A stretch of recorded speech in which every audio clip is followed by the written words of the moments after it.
गेला बाबा एकदाच उठून. या तळासारखा मानगटू बसला होता.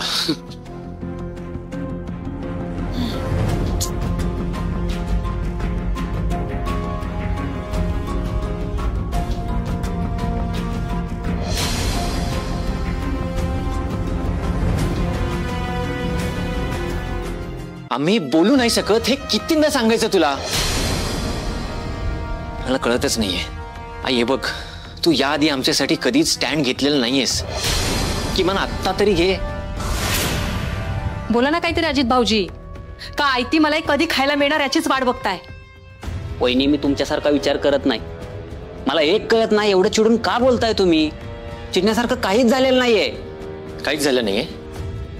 तो इंद्रा आपल्याला न विचारता सगळी प्रॉपर्टी गहाण ठेवणारी आणि तू म्हणतोस काहीच झालं नाहीये. अरे दादा, पण आबा बोलतील ना त्यांच्याशी. काय आबा लावलंय? हा विक्रांत, हळू हळू. अरे जरा शांत हो. ते आपला इतका विचार करतात का? आबांचा या प्रॉपर्टीवर जेवढा हक्क आहे तेवढ्याच आपल्या तात्यांचा पण आहे. तात्यांच्या वाटणीची जमीन जर का गहाण ठेवली नसती ना तर हे वैभव पाहायला मिळालं नसतं. हे सगळं आपलंय. त्यामुळे हे जे काही आहे ना ते आपल्या दोघांचं आहे.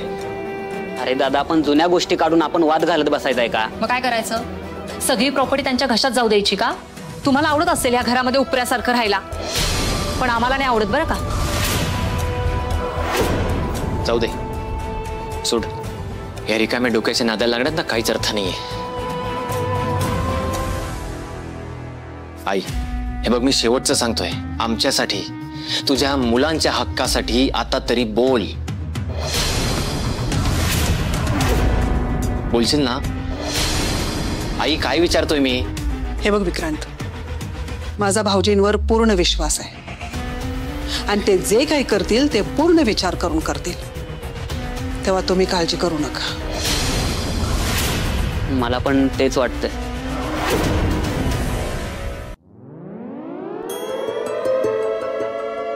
हे गोट्या राणे चला. हो गावाजलाय.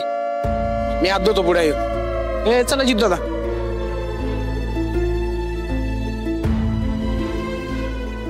हा चल.